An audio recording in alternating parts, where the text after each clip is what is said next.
All right, the clock just rolled over. So we're gonna get started on time today. Thank you everybody for being here. I am the moderator for today and welcome to the Minitex webinar series, Engaging with Critical Cataloging Past and Present. My name's Sarah Ring, and for those who have attended other sessions in this series, I am not Alyssa Becknell, the person who's been leading things along the way. Um, she has taken another position, another library position. So I will be helping out with this session today and for the final session on May 22nd. I'll also say this webinar is being recorded and we'll post it to YouTube after we do some captioning work. There will be a Q&A at the end of the presentation, so we just ask if you have questions. You can feel free to put them in the chat as you think of them. However, we'll just wait to the end to get to those questions. So this webinar series is an exploration of Library of Congress subject headings authority work. You're going to hear about this work from the perspective of critical catalogers engaged in this work today, and you'll learn about important historic projects and people from Minnesota's radical cataloging past. This series is trying to find the connections between past and present as we learn more about Library of Congress subject authority work. And this is part 4 in the 5-part series. So I'm happy today to introduce your presenter, Tina Gross. She is a metadata analyst at the University of Minnesota Libraries. She served as chair of the Subject Analysis Committee Working Group on the LCSH Illegal Aliens. She is currently co-chair of the Subject Analysis Committee Question Review Working Group and a member of the Library of Congress Genre Form Terms Advisory Group. So today, she's going to talk about some of the opportunities presented by the American Library Association Subject Analysis Committee, that's a mouthful, SAC, and its various subgroups and activities. She'll also reflect on her own experiences of attempting to make cataloging tools and practices more inclusive and user-focused through participation in such work. She argues that there are many ways to contribute to critical cataloging efforts, from applying inclusive principles to daily cataloging work to participation in national and international organizations. So with that, I'm going to turn it over to Tina, and I'll see you at the end when we do question and answer. Thanks, Tina. Okay. Hi, everybody. Okay, we can move on to the next slide. Okay, so I just want to start by giving a little overview of what I intend to cover today, which is basically that although you might not have been aware or you might not think so, the Subject Analysis Committee does actually afford a lot of opportunities for people to participate in critical cataloging efforts. And so that's essentially what I'm going to talk about. I wanted to say that I am not providing a history of the Subject Analysis Committee. I am not an expert on that in any sense. So just to know that if you were hoping to learn about the backstory of SAC, that's not what we're going to do here.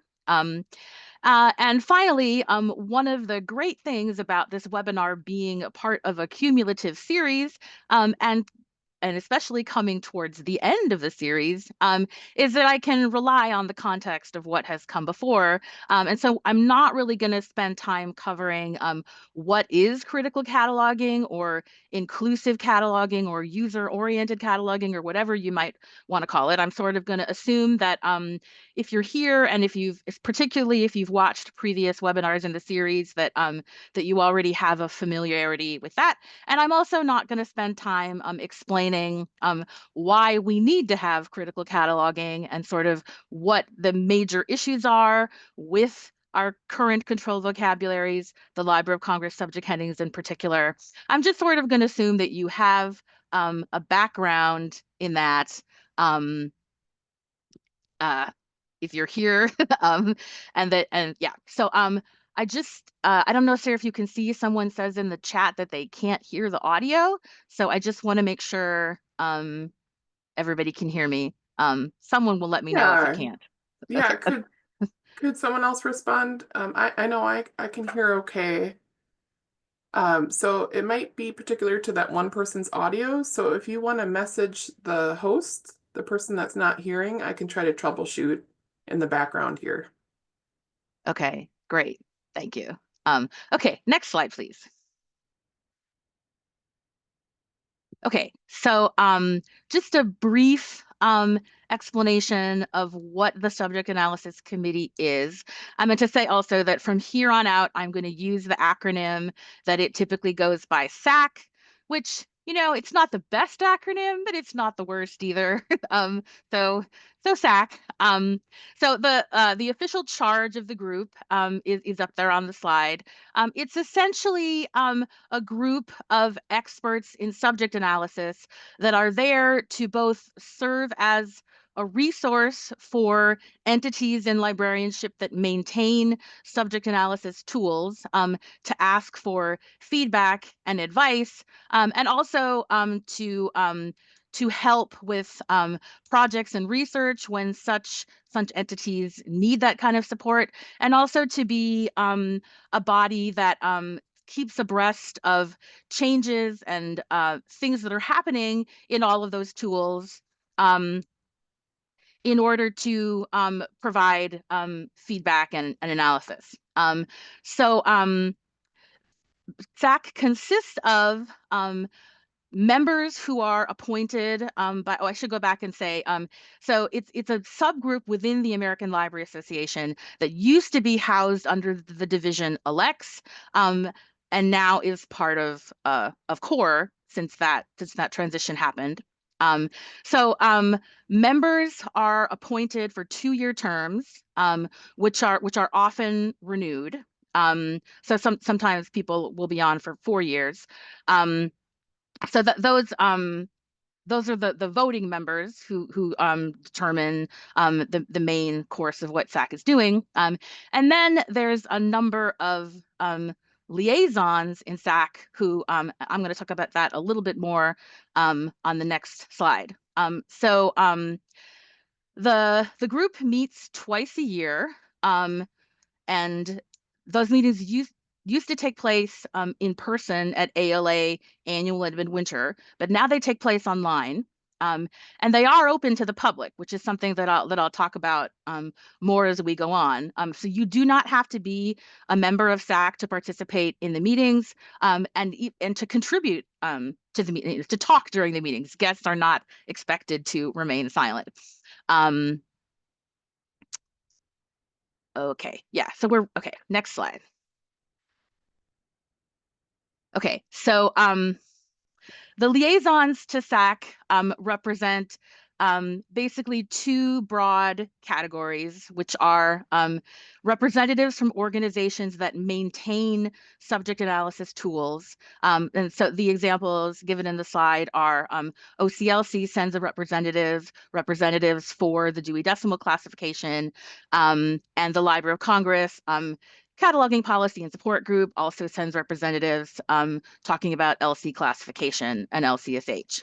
Um, so, um, so the first question, I think, of involvement in SAC is the possibility of being a SAC member. And I really want to strike the right balance here of encouraging people who might be interested in doing that, not to be shy or hesitant. And if you go to the SAC webpage, there's a link there that takes you to the volunteer form. So if you are interested in actually serving on SAC, I would definitely encourage you to do that. But I also want to say that being a SAC member isn't a super easy thing. You do need to be a fairly experienced cataloger or metadata expert to serve in that capacity. So it's not likely to be an early career thing for most people. But the entire point of this presentation is to talk about ways to participate in SAC activities and to get involved that have a less high bar of participation. So I think yeah, we can go on to the next slide. Okay, so just a little overview of SAC activities and what happens at the meetings. So the meetings, back when they were held in person at ALA, they were two fairly long, like 3 to 4 hour meetings on consecutive days. Now that they are held online, they are a little shorter segment, usually about 2 hours on 3 consecutive days. So the first 2 days, the first two sessions of the meetings tend to consist of reports from the liaisons. So they talk about the different things that their group or that their group has been doing or change that they've made to the tool, and then the members of SAC can comment and ask questions. So as I said, the meetings are now open so that anyone can participate. And so I think that, again, if you're curious about SAC, beginning to attend the meetings is a great thing to do. Okay, so as I think when people think about SAC, these liaison reports is probably the first thing that they think of, partly because until recent years when I think the cataloging world has opened up considerably, not completely, but considerably, and there's a lot more opportunities to actually participate. Processes are a lot more transparent, and I think SAC reflects that as well. Not only in that the meetings are now online so that anyone can attend them, but that an example of something that I'll talk about is that SAC now has a public website within Connect because they wanted the group's work and reports and documents to be accessible and available to the public and not just viewable only by the membership. Um, so okay, we can go on to the next slide. Okay, so this is a screenshot of the agenda from the final session of the most recent SAC meeting this year. And so this is the section of the meeting where the working group reports tend to happen. So that's like kind of the main bulk of what I'm going to talk about today. Because a significant part of the work that SAC does is executed through its working groups and subgroups. And similarly, if you can't attend every day of the SAC meeting, I would particularly recommend trying to catch the last day because that is the day of the meeting that includes the new business and the open discussion. And these are often wide-ranging discussions where all kinds of things come up. And many SAC working groups are born out of those discussions, including perhaps all of the ones that I am going to talk about in the rest of the session. So yeah, so it's also maybe worth throwing in right now that people may have questions about contact information, that in my last couple of slides is where all of the contact information and links is going to be. So yeah, and I see that Margaret added the link to the public space in the chat, which is awesome. But just to know that those are all going to be together at the end. Okay, next slide. Okay, so I'm basically going to go about this by talking in some detail about 3 SAC working groups that I have had the pleasure of being a part of over a fairly long course of time. And so these are the 3 groups that I'm going to kind of share my experience in. Okay, so next slide. Okay, so the first one is the working group on the LESH illegal aliens. So I think probably a lot of people who are here and who are watching the video later have probably seen the documentary Change the Subject.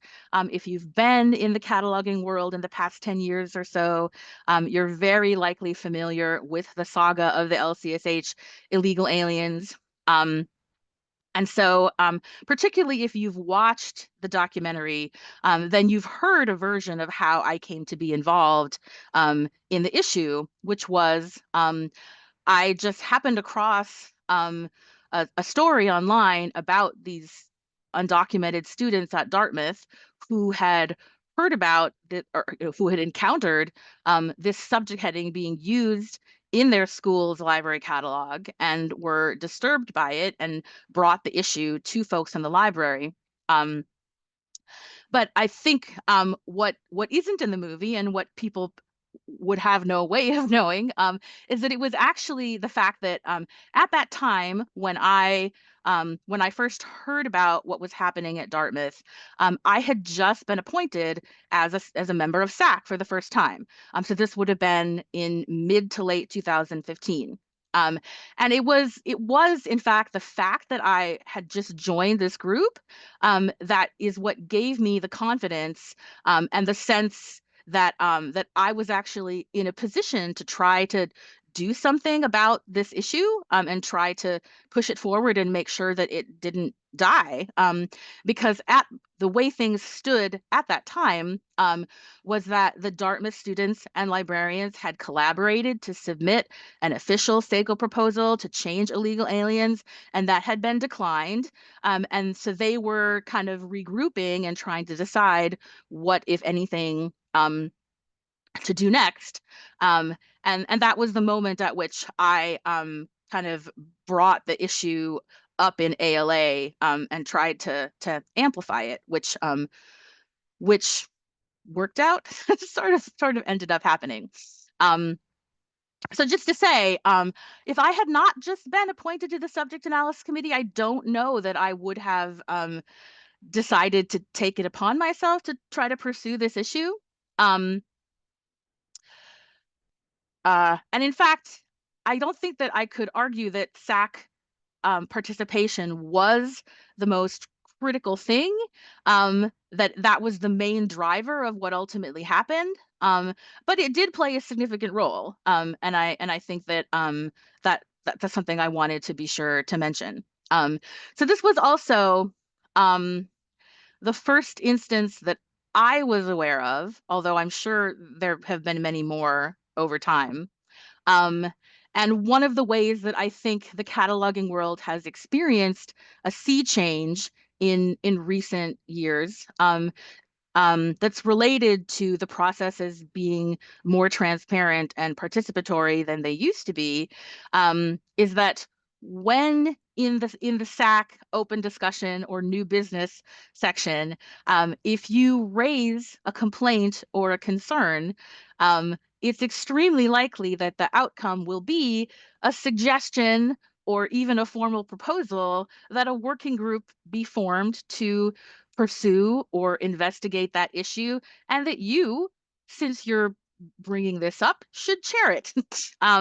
And so, I mean, I actually think that this is a really good thing. That the times when catalogers, for better or worse, only had the capacity to complain and lament about their issues, the issues that they saw, and be told by LC or whatever other body, like, we understand the concern that you have, but there's just no capacity for us to work on it right now. That much more often now, it's sort of turned around and said, well, great, you see that as an issue. Let's let's pursue it. Let's do something, and you have to be a part of it. Um, so that is definitely what happened to me when I raised this issue in SAC. Um, and so, in addition to all of the other things that happened, the documentary being made and shown around the country, and so on and so forth, um, the the working group was formed in SAC and began investigating and researching what should be SAC's recommendation. Okay, so next slide, please. Um, so the report that we ultimately produced, this is an image of it in the ALA institutional repository. If you haven't read it, I obviously would recommend that you do it. I think it's a good report, and I think that a lot of arguments about the illegal alien subject heading that in some corners I still hear articulated today, we really attempted to take on in this report, and um, and uh, it does make a recommendation to LC in addition to a number of other things. So the final thing I think that I want to say about this is that, and this is another thing that if you weren't kind of really closely involved ALA at the time, you would have no way of knowing, is that one of the things that was very pivotal in terms of like moving the needle on this question, of course, was when the ALA Council passed a resolution urging the Library of Congress to change the subject heading, which happened in early 2016. But as this discussion was happening at that ALA conference, which was, I believe, midwinter 2016 in Boston, um, someone can correct me if my memory is faulty, um, but that because SAC had already been working on this issue, had been discussing it, that the working group was giving reports on its progress, that I don't believe that the ALA Council resolution would have passed, at least not as easily and overwhelmingly as it did, if it hadn't been for SAC's ongoing involvement. Because many ALA counselors, when they encountered the resolution and were thinking about whether they would vote in favor of it or not, so many people asked, what has SAC said about this? Has SAC endorsed the resolution, which in fact it already had. And so the fact that the group had already taken this up and could provide that context to counselors who were going to the subject analysis experts to ask their thoughts about it, that was already in place. Okay. Next slide. Okay, so the next working group that I'm going to talk about is the devaluation of cataloging working group, um, which um, was formed. And actually, this is maybe a little bit of inside baseball that also I think probably not a lot of people know.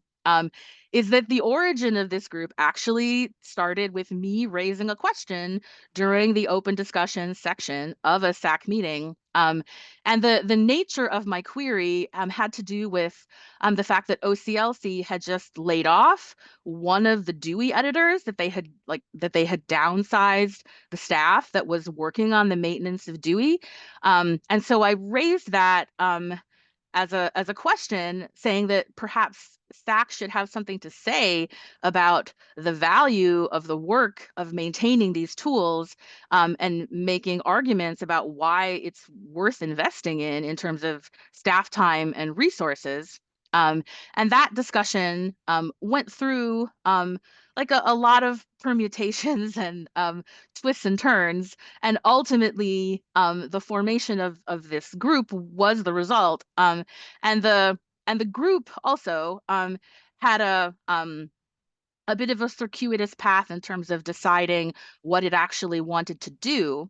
But ultimately, what wound up happening is that it produced these short, shareable resources that were tailored to specific audiences, and intended to make convincing, persuasive arguments towards these various constituencies that the cataloging serves. And so that's the list of the different audiences that the group identified and produced something for. Um, and there were also the general audience type of stuff. There's an annotated bibliography and a guide to acronyms. So there's a bunch of resources that are also more general. Um, we can go on to the next slide.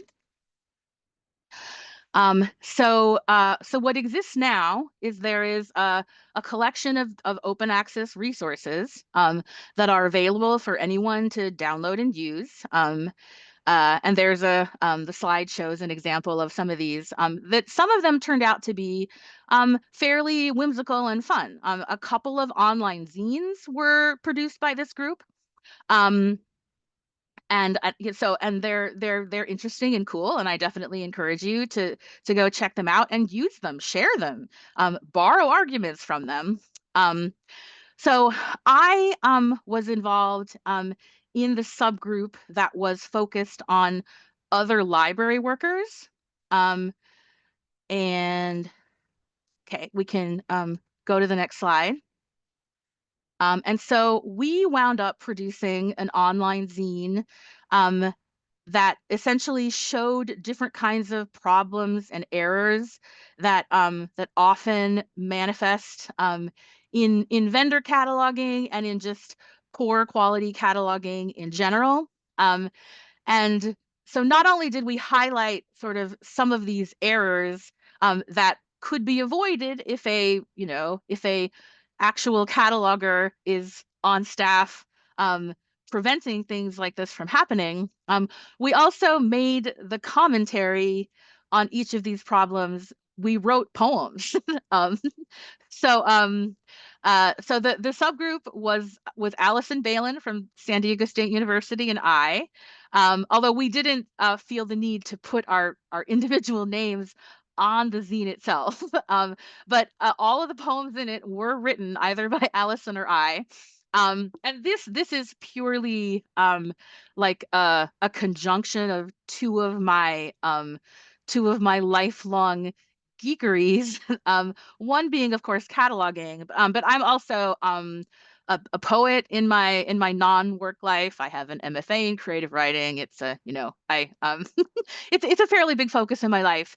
And so something that I did for this zine was actually to write a pantoum um, about um, about why good cataloging matters. And so it's not anywhere in the slides. If you want to see it, you can please go check out the zine. A pantoum it's a fairly difficult poetic form that reuses lines from previous parts of the poem in a specific pattern. I had never written a pantoum before, and I would not argue that it's a good poem. It's not going to go in my manuscript. I will not be sending it out to literary journals. Um, but I do feel that it was really successful in using the particularities of the form and the repeated lines to make the point that the poem was trying to make. So that was a really fun thing to do. Um, and yeah, if you're interested in seeing what it is, you can go check that out. Okay. Next slide. Okay. So the last working group that I'm going to talk about is the question review working group, which is the one of these that is still active and ongoing. And I am co-chairing it with Allison and Elizabeth Hobart. And so it's essentially reviewing Library of Congress subject headings that have the word question in the heading in a way that is unclear or potentially confusing. And so the origin of this working group was actually the LCSH editorial meeting at which the subject headings, and there's two Palestine question subject headings with different ranges of dates. In that meeting, there was a lot of discussion and kind of worry and concern about using the word question in subject headings, and particularly the history of that, um, which I think people are probably familiar that the Jewish question was something that Sandy Berman talked about in Prejudices and Antipathies. To quote him, who posed the question and what kind of answer did they furnish? Um, Thankfully, of course, Jewish question as a subject heading was eliminated many, many years ago. Um, but in fact, that it does still exist as a caption in the Library of Congress classification. And that is something that this group is going to be looking at and hopefully making a proposal to change. But anyway, so uh, that discussion prompted uh, people, including myself, to think about like what are all of these subject headings that have, that are a something question, and which ones of them are unclear or likely to cause confusion, or maybe actively problematic. So SAC formed this group to review those and possibly um, make proposals for changes. Um, okay, so next slide, please. So these are some of the questions that we are or will be looking at. I can say that we casually refer to this as the question working group, and the question related puns fly freely because we have to um, entertain ourselves in our work. Um, so uh, so so these are some of the questions that the group will be looking at. Um, and okay, we can go on to the next slide. Um, and here's some examples of ones that we reviewed all of the question headings and sort of have come up with a list of the ones that we want to actually look at one at a time, and decide whether there should be a proposal or the subject heading should be changed or have things added to it.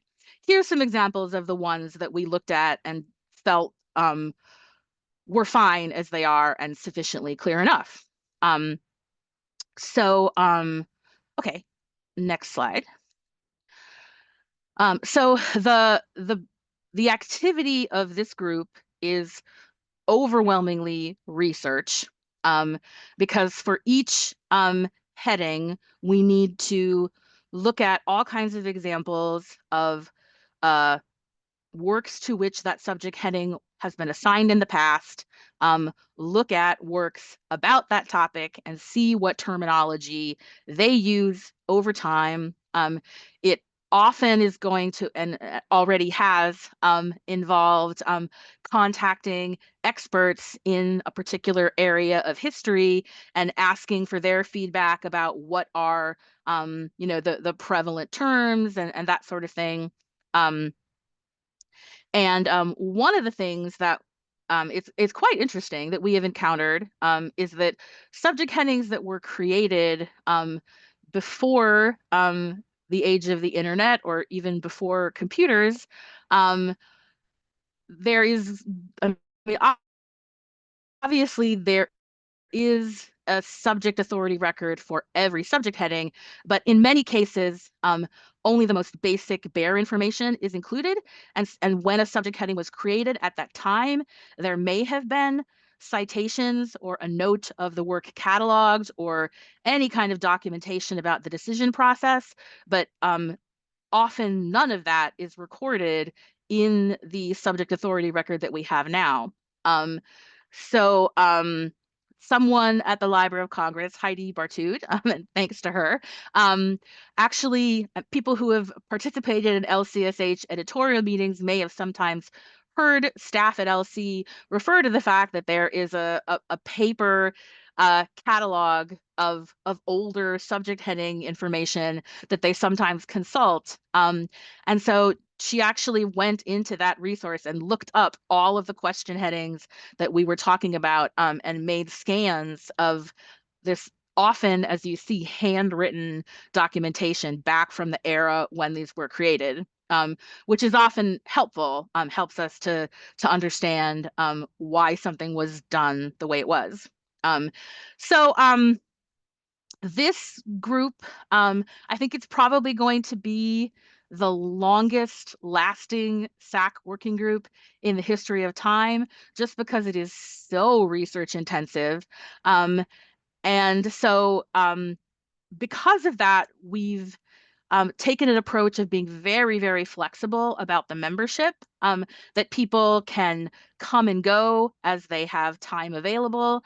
And many people have a particular interest in some of these question headings and not so much in others. And so it's perfectly fine for people to come and participate in some of them and not others.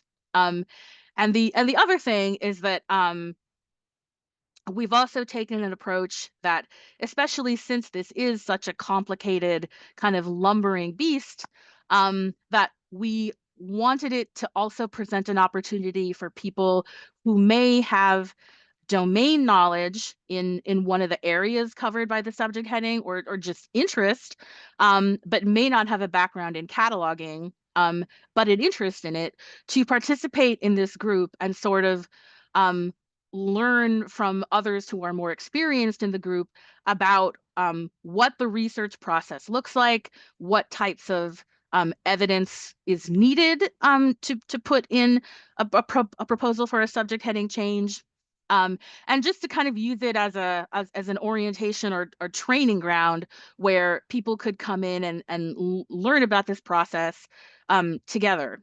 Um, and so, and I should say, we're not very far along. We're only looking at our third subject heading, and we're also experimenting of whether it makes more sense to work as a large group or to break out into subgroups. And we're kind of trying some of both to see what works.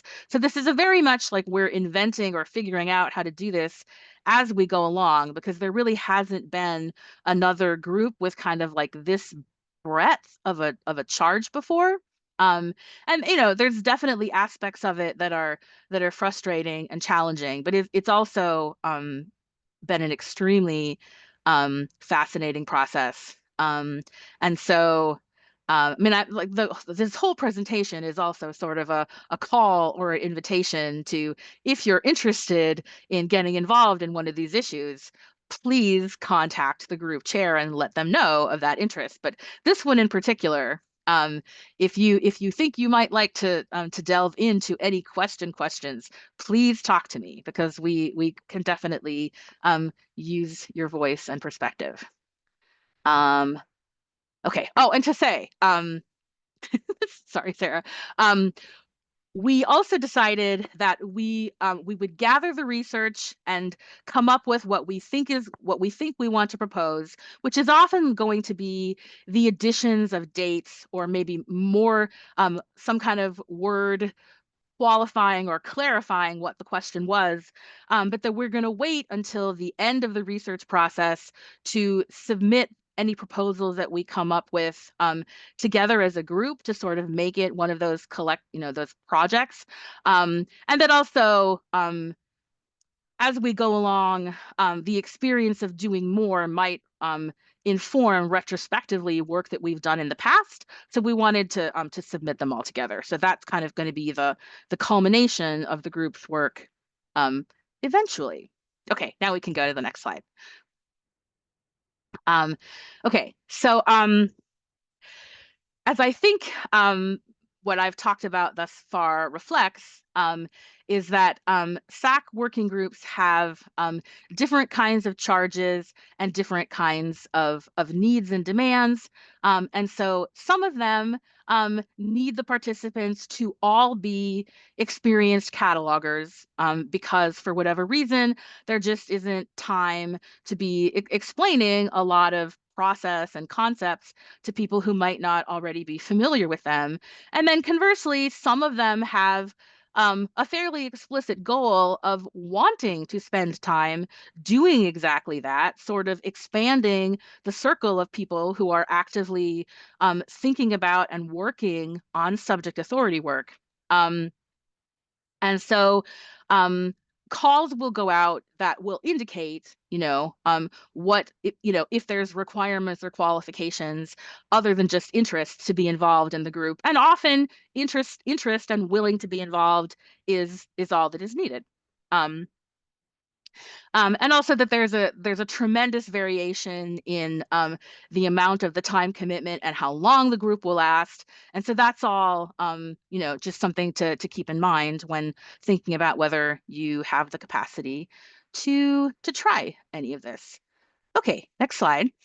Um, and so this is a snippet from the second to most recent issue of Crit Cat Nate, which if you were in the previous session of this webinar, you would have heard about because it was presented by Violet Fox, who is the person who puts out Crit Cat Nate, which is a monthly kind of conglomeration. Hence its title. It concatenates these things of happenings and opportunities related to critical cataloging. So that is one great place to, I mean, like everyone who's interested in critical cataloging should be looking at this monthly anyway, but it is a great source to find out about opportunities to serve in SAC working groups and also things like them. And so there's three relatively newly formed groups that have been soliciting new members, and so that's what is outlined on this slide. Okay, we can go to the next one. So finally, we're basically at the end of the me talking continuously part of the webinar. So here's a bunch of resources related to SAC and particularly ways to find out about ways to get involved. So there is the link to the public space. And so I might say to access a lot of the material in the SAC public space, you do need to have a login for ALA Connect. And so for anyone who doesn't know, ALA Connect is the online portal that ALA uses for uh, all kinds of its work and its groups. You can sign up and get a login to ALA Connect without being an ALA member. And so, but that is something that you would need to do in order to see the public space where SAC very deliberately puts as much as possible of its working documents so that they are accessible to people who aren't members of ALA. Um, okay, I'm just trying to see if there's other things in the resources that I wanted to highlight. If you are interested in looking at past reports and activities of previous SAC working groups, the two links to the ALA repository are incredibly useful. And the stuff that's in ALARE is divided into two sections, one that was when SAC was part of Alex, and one that's more recent since the creation of Core. So both of those links are there. And I think that's all I wanted to say about that. So we can go to the last slide. Which is just a few assorted things that I've mentioned in this webinar. And depending on things that come up in the chat, I may add more resources to this page. So just one final thing, and I saw that Margaret is watching, and so this is maybe something Steve and I can talk about afterwards, is that unfortunately, as of right now, there isn't really a single source that you can go to see all of the active SAC working groups and subgroups, because if you go to the SAC webpage, there is a list of the working groups, but it's quite outdated. The most recent ones aren't there, and the ones that are listed are ones that have concluded their work and don't exist anymore. So I think getting that updated would be a really good thing, just so that there's a place where people can go and see what all is going on. Um, okay, so I think that that is um, everything that I wanted to talk about. And so now we can open it up for questions. Great. Thank you, Tina. And I'll help moderate anything that comes in via the chat for questions. You had some while people are thinking about those, you did have some comments earlier. I don't know if you saw them about the zine that you worked on coming out of the work of one of the working groups. Someone said, "This is delightful," and another person said, "Love this zine. Just shared with my students in their final cataloging class last week." So I wanted to share those comments. And what questions do you have for Tina? We've got definitely ample time left to have discussion, and otherwise I have a question. My question is uh, of the working groups, about, I suppose the size varies and how many people participate, but just to give us a sense of like how large these groups are, how many on average would you say are on the working groups? I would say that they tend to be around a dozen on average, but I think that like I don't think that there's ever a case where they're sort of capped. I think it tends to be in practice like as many people as were able to be recruited to participate.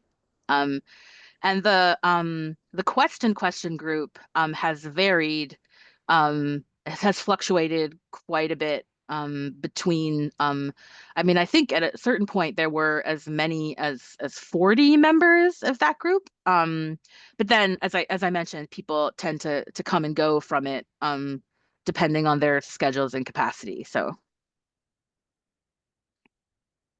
Thanks. I love the question group name.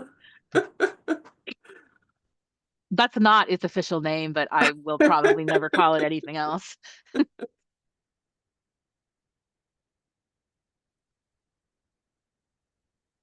right, now's your chance to ask your burning questions.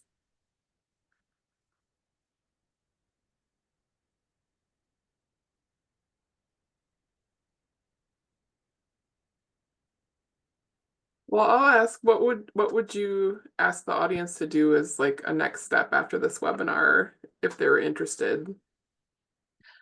I would say read Crit Cat Nate every month when it comes out because it's such an invaluable resource. I mean, and to just make a plan, like put a note in your head to watch the when the SAC meeting I mean, so and it's open to anyone to attend, but you do have to pre-register to get the link.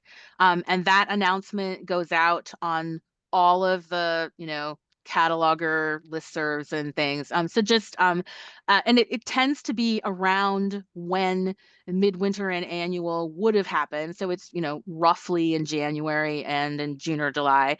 So just to keep your ears out, to be sure to pay attention for that announcement, and to sign up and start attending the meetings. And that'll give you a good sense of, you'll get to hear the reports from the working groups.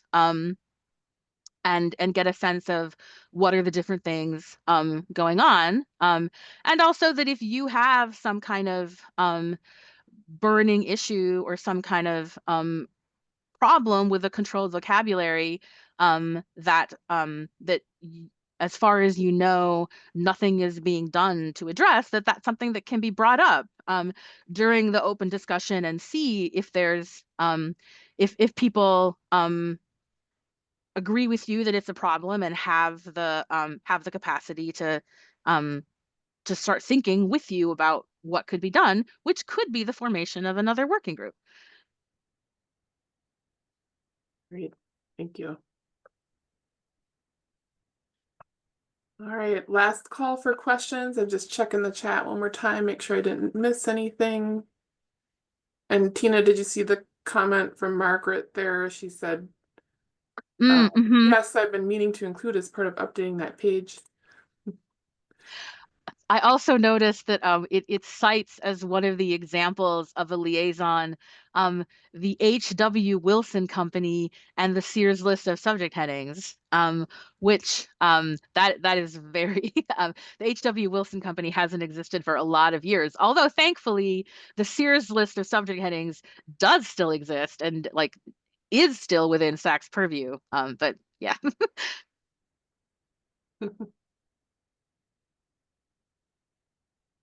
All right. Well, please join me in thanking Tina. Oh, wait, we have one just come through under the wire. Any updates regarding the working group on subfield V headings? Well, there's a decent chance that someone else in this webinar is in a better position to talk about that working group than I am because I'm not that's not one of the groups that I have joined. But just to let other people know what that is about in case you don't know. And if maybe we could go back to the slides from Concatenate that talks about the call for recent. Um, they are referring to the second one there.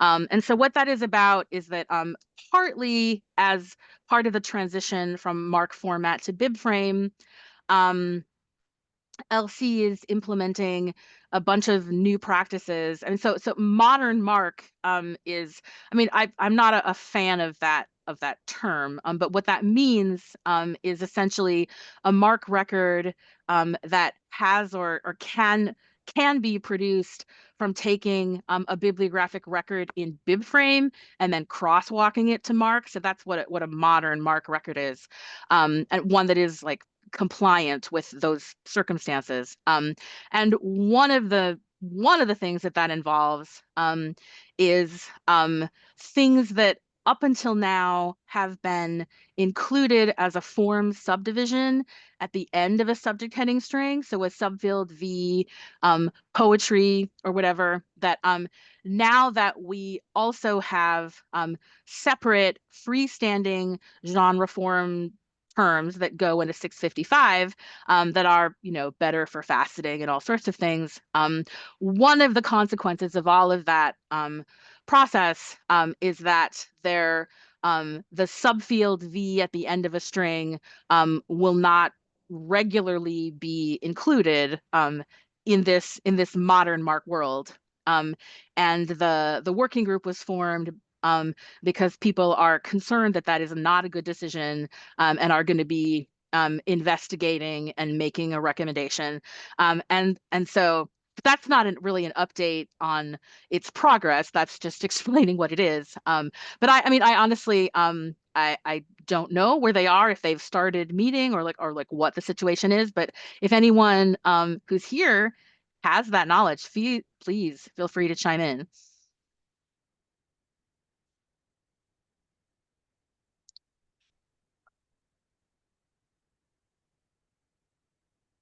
Doesn't look like you're getting any takers yet on that.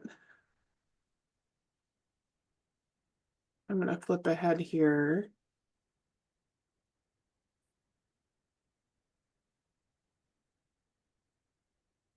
All right. Well, seeing no further questions in the chat, will you just join me in thanking Tina today? Thank you for sharing your knowledge with us. And I have a few wrap-up slides before you go, so please stick around just for a minute here.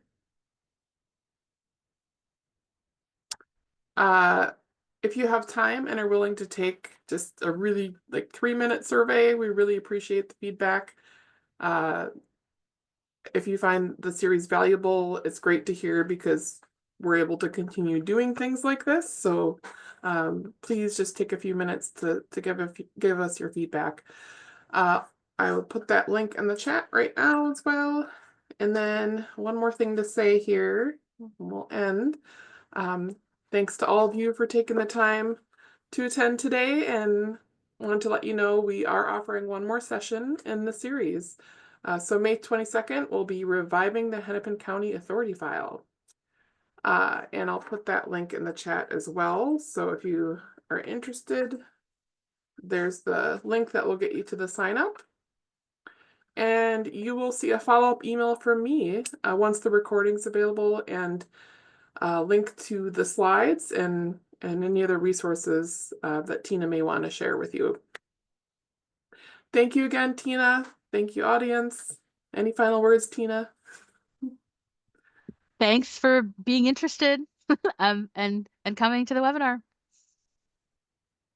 You're getting lots of thank yous in the chat there. All right, everyone. Have a good day. Hope to see you at the next one.